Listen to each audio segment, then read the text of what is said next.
Hello everyone, मैं विश्वजीत सिंह आप सभी का दाइना पर स्वागत करता हूं। दोस्तों, MA history semester mode MHI 105 की बुक आ चुकी है। क्या है इस बुक में नया? कौन से टॉपिक को ऐड किया गया है, कौन से टॉपिक को हटाया गया है, कैसे आप इस बुक को डाउनलोड कर सकते हो, कहाँ से डाउनलोड कर सकते हो। चलिए इस वीडियो को स्टार्ट करते हो डिटेल में सभी चीज़। अभी मैं इग्नू की ऑफिशियल साइट पे हूँ। यहाँ पे डायरेक्टली आपको ई ज्ञान कोश का ऑप्शन मिल जाता है, नीचे ड्रैग करोगे तो आपको दिख जाएगा। अगर नहीं दिख रहा है तो डायरेक्टली आपको करना क्या है, गूगल पे जाइए, डायरेक्टली आप ई ज्ञान कोश लिखिए। ई ज्ञान कोश लिखोगे, ई ज्ञान कोश लिखने के बाद कुछ इस तरह का पेज खुलकर आ जाता है और यहाँ पर आपको सर्च बॉक्स दिख जाएगा। सर्च बॉक्स में आपको जाना है, एम एच आई 105 लिखना है।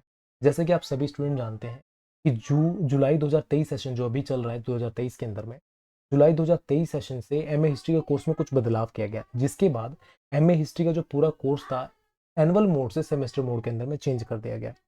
सेमेस्टर मोड में चेंज करने के कारण सिलेबस के अंदर में भी कुछ इंपैक्ट हुआ, सिलेबस भी चेंज हुआ। काफी सारे नए टॉपिक ऐड किया गया सिलेबस के अंदर में, कुछ टॉपिक्स को हटाया गया। जो टॉपिक बहुत ज्यादा इनरिलेवेंट थे, लेंथी थे, उसको हटाया गया। जो बुक बहुत ज्यादा लेंथी था उसको छोटा किया गया। अब तक दो बुक आ चुकी थी, एमएचआई 101 और एमएचआई 102, और तीसरी बुक आपकी एमएचआई 105 आज आ चुकी है। अगर अभी तक आपने नहीं डाउनलोड किया, स्टडी स्टार्ट नहीं किया है, तो आप इजीली स्टार्ट कर सकते हो। अब इस बुक के ऊपर में वीडियो बनाने की जरूरत क्यों है, ये भी यहाँ पे क्वेश्चन बनता है।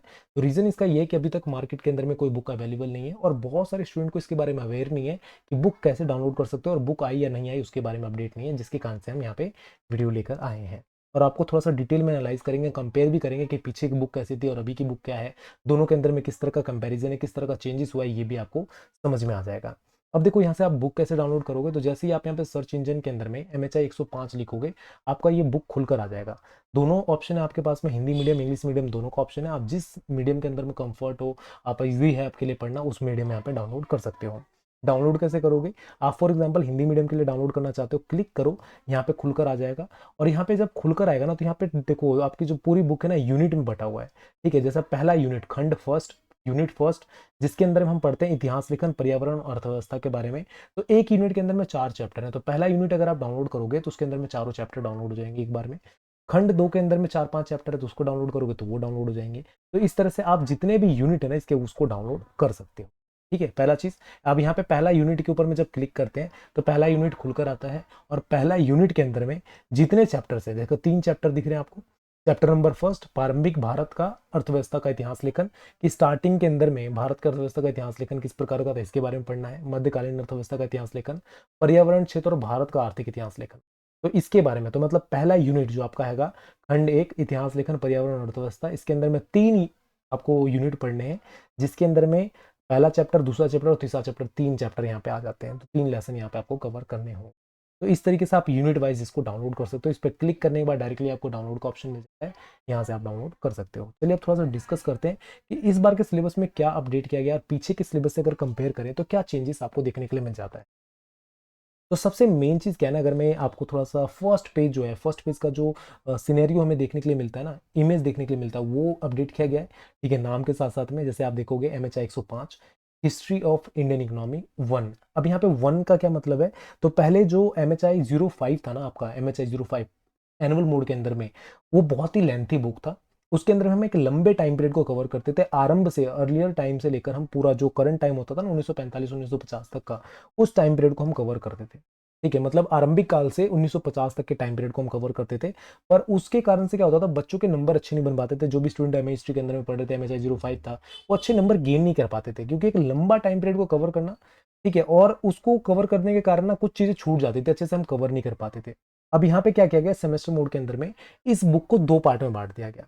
तो अब आपको मिलेगा एम एच आई 105 और एम एच आई 106, आपको 2 बुक स्टडी करने के लिए मिलने वाला है, जिसका आपका पहले बुक का नाम है history of Indian economy 1, history of Indian economy 2, जो एम एच आई 106 का होने वाला है। इसको 2 पार्ट में हम स्टडी करने वाले हैं, और अभी पहले पार्ट के अंदर में हम स्टडी करेंगे अर्लियर टाइम से लेकर 1700 तक का जो पूरा टाइम पीरियड है उसको हम स्टडी करने वाले हैं। सेकंड बुक के अंदर में 1700 लेकर 1950 तक का जो टाइम पीरियड होगा उसको हम स्टडी करेंगे। तो ये आपका फ्रंट पेज है, देखोगे थोड़ा सा चेंज है पहले की बुक से, अगर पुराने बुक से कंपेयर करोगे तो थोड़ा सा चेंज यहाँ पे आपको देखने के लिए मिलने वाला है अर्लियर टाइम पीरियड का बुक्स को। मतलब इस बुक को अगर देखोगे तो चेंज यहाँ पे देखने के लिए मिल जाता है। इंग्लिश मीडियम का ये बुक रहने वाला है।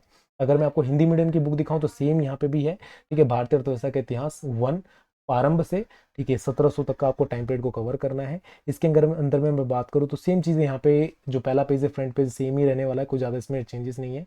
इसके अंदर में अगर हम डायरेक्ट जाएं कि कौन कौन सा चैप्टर किस तरीके से है, क्या सीरीज वाइज रखा गया चैप्टर को, उसको हम देखें तो यहाँ पे पेज नंबर 6 से आपका पाठ्यक्रम आ जाता है कि किस तरीके से क्या पाठ्यक्रम रहने वाला है। तो यहाँ पे देखोगे खंड 1 ब्लॉक 1 के अंदर में जो आपका ब्लॉक 1 है, जिसके अंदर हम पढ़ने वाले हैं इतिहास लेखन, पर्यावरण और अर्थव्यवस्था के बारे में। तो देखो टोटल यहाँ पे अगर हम ब्लॉक की बात करें तो 3 4 5 6 7 ब्लॉक के अंदर में आपको टोटल 28 चैप्टर्स को कवर करना है। 7 ब्लॉक 28 चैप्टर्स कवर करने हैं।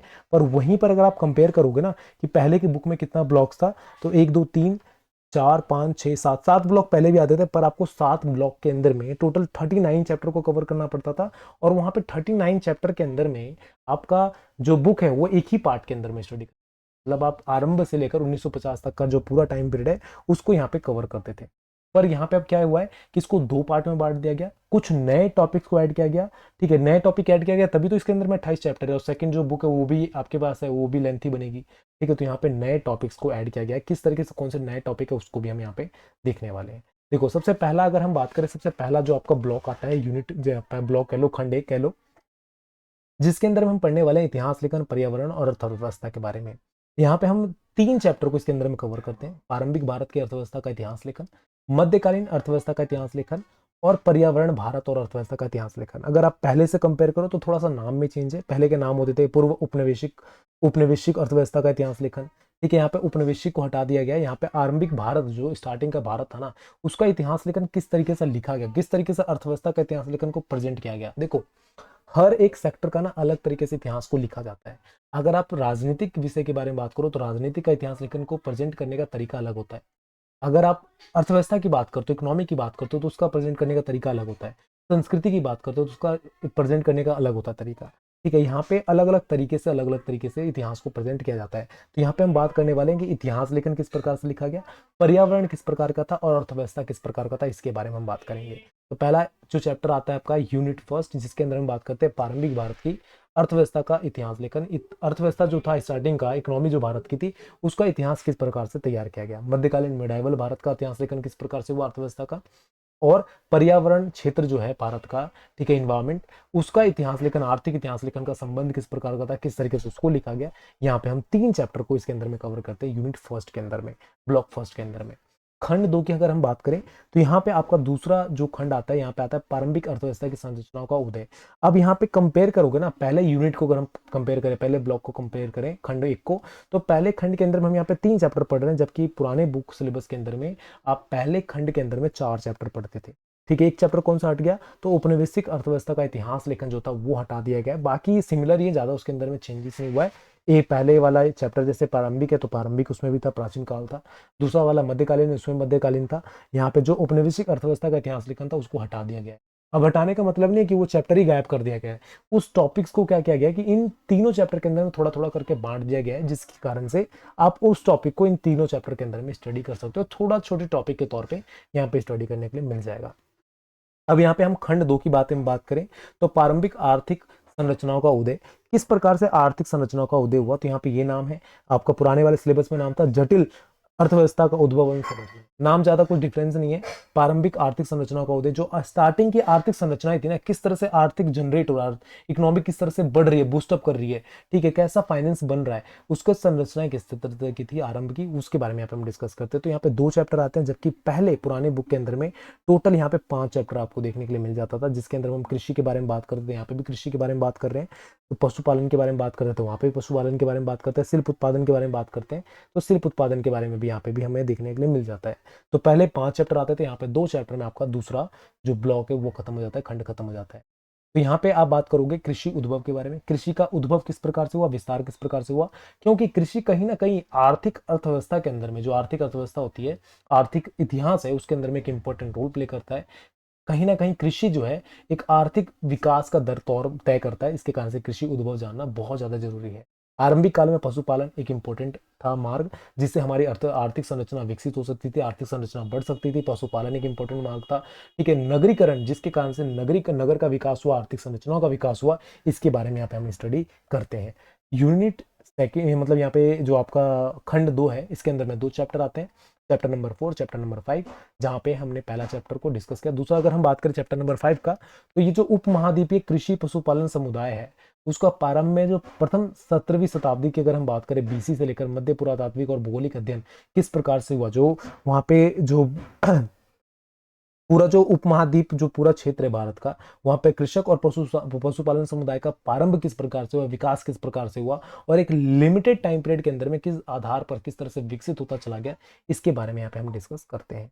अगर हम थर्ड ब्लॉक की ओर बढ़े, ठीक है, खंड 3 की ओर बढ़े, तो हम बात करते हैं वहां पे जटिल अर्थव्यवस्थाओं के बारे में। जटिल अर्थव्यवस्था, अब अगर थोड़ा सा याद करो जो मैं अभी 2-3 सेकंड मतलब 2-3 मिनट पहले का, तो मैंने आपको बताया कि पुराने सिलेबस के अंदर में जो दूसरा खंड था जिसके अंदर हम बात करते थे जटिल अर्थव्यवस्था उद्भव और संरचना के बारे में, जिसमें नाम थोड़ा चेंज किया गया था। अब यहाँ पे पुराने सिलेबस के अकॉर्डिंग यहाँ पे उसको 2 पार्ट में बांट दिया गया है। 2 पार्ट में बांटकर इसको इधर हम यहाँ पे पढ़ने के लिए मिल जाता है। तो जटिल संरचना एक अलग से आपको पढ़ने के लिए मिलने वाला है। अगर हम जटिल संरचनाओं को देखें कि जटिल संरचना में क्या क्या मिलने वाला है, तो जटिल संरचनाओं के अंदर में आपको टोटल 3 से 4 चैप्टर आ जाते हैं जटिल संरचनाओं के अंदर में। 4 चैप्टर कौन कौन से हैं, तो कुछ प्रारंभिक राज्यों के बारे में पढ़ते हो, अर्थव्यवस्था के बारे में पढ़ते हो, तुलनात्मक संरचनाएं जो थी कुषाण और मौर्य से कुषाण प्रशासन की, उसके बारे में पढ़ते हो, कुषाण राज्य किस प्रकार का था, मौर्य राज्य किस प्रकार का था, उनकी आर्थिक संरचनाएं किस प्रकार की थी, इसके बारे में पढ़ते हो। प्रारंभिक राज्यों के अंदर में अर्थव्यवस्था, तुलनात्मक संरचना जो सातवाहन वंश था, गुप्त वंश था, उसके बारे में पढ़ते हो। तो सेम पुराने वाले बुक के अंदर में भी इनके बारे में हमें पढ़ने के लिए मिलता था, यहाँ पर भी पढ़ने के लिए मिलता था। बस डिफरेंस क्या है, तो यहाँ पर एक नए यूनिट के अंदर में जो जटिल संरचना थी ना, कॉम्प्लेक्स जो अर्थव्यवस्था थी ना, कॉम्प्लेक्स इकोनॉमी, उसके बारे में यहाँ पे पढ़ते हो कि किस तरह से इकोनॉमी बढ़ रही थी, और एक अलग अलग राज्य के अंदर में, राजवंशों के अंदर में किस प्रकार से अर्थव्यवस्था विकसित हुई, इसके बारे में आप यहाँ पे स्टडी करते हो। ठीक है, तो मौर्य, कुषाण, सातवाहन, गुप्त, उत्तर भारत के अंदर में बात करते हैं, प्रायद्वीपीय भारत के बारे में बात करते हो। तो इस तरीके से इसको हम यहाँ पे कवर करते हैं। यहाँ पे यूनिट 4 के अंदर में हम बात करें तो प्रारंभिक मध्यकालीन अर्थव्यवस्था की अगर हम बात करें, प्रारंभिक मध्यकालीन अर्थव्यवस्था, उसकी निरंतरता के बारे में बात करें, तो नाम सेम है, पीछे के सिलेबस के अकॉर्डिंग कुछ चेंज नहीं है। पर यहाँ पे जो आपका आता है टोटल 6 चैप्टर रहते हैं। इसके अंदर में आप देखोगे तो यहाँ पे भी टोटल आपको 6 चैप्टर मिल जाते हैं। तो इसमें ज्यादा कुछ चेंज नहीं है, सेम रहने वाला है। पहला चैप्टर इसका जैसे चैप्टर नंबर 10 है, जहाँ पे हम बात करते हैं भारतीय इतिहास में सामंतवाद के विभिन्न दृष्टिकोण, सेम उसी तरीके से दृष्टिकोण रहता है और बाकी चीजें रहती हैं। तो कुछ ज्यादा चेंजेस नहीं है, सिमिलर ही चैप्टर है, सिमिलर ही चेंज वो चीजें हैं, आप इजीली इसको कवर कर सकते हो। सेम यहाँ पे विनिमय के बारे में पढ़ना, जैसे चैप्टर नंबर 15 विनिमय तंत्र हो गया आपका, ठीक है, कि किस तरह से लेन देन किया जाता था आपस में, श्रेणियां और व्यापारिक संगठन किस प्रकार के थे, व्यापार की वस्तुएं किस प्रकार थी, व्यवसायिक कर, शहरीकरण और दक्षिणी भारत का जो पूरा इतिहास है उसके बारे में आपको यहाँ पे पढ़ने के लिए मिल जाता है। तो ये वाला यूनिट जो है आपका यूनिट नंबर 4, उसके अंदर में कुछ ज्यादा चेंज नहीं किया गया है। यूनिट मतलब अब खंड नंबर 5 की ओर अगर हम बढ़े, तो यहाँ पे हम पढ़ते हैं मध्यकालीन अर्थव्यवस्था के बारे में, जहाँ पे 1300 से लेकर 1700 के बारे में बात करते हैं। मध्यकालीन अर्थव्यवस्था की अगर हम बात करें तो यहाँ पे टोटल आपको पढ़ने के लिए मिलते हैं 3-3-6 चैप्टर यहाँ पे पढ़ने के लिए मिल जाते हैं। जबकि पुराने वाले सिलेबस के अंदर में 3-3-6-9 चैप्टर आते थे मध्यकालीन अर्थव्यवस्था के अंदर में, जहाँ पे कृषि उत्पादन से लेकर हम पढ़ते थे भारतीय इतिहास की 18वीं शताब्दी तक के हम कवर करते थे।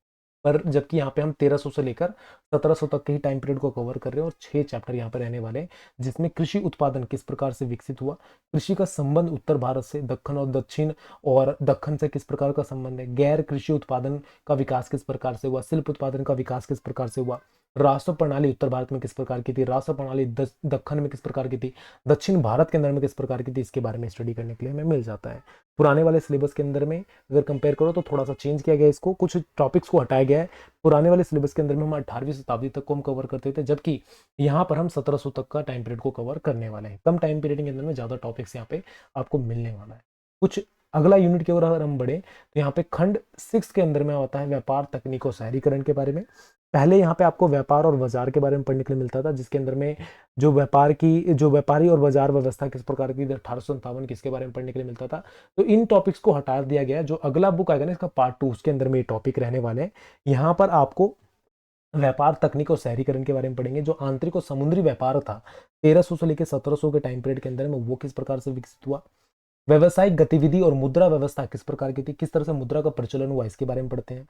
तकनीकी अर्थव्यवस्था किस प्रकार से विकास की, परिवहन और संचार व्यवस्था किस प्रकार से विकसित हुआ, मध्यकालीन भारत के अंदर में शहरी केंद्रों का किस प्रकार से उदय हुआ, उनका क्या इंपॉर्टेंस था, किस तरह से इकोनॉमिक रोल प्ले कर रहे थे, उसके बारे में यहाँ पे आपको स्टडी करने के लिए मिल जाता है खंड 6 के अंदर में।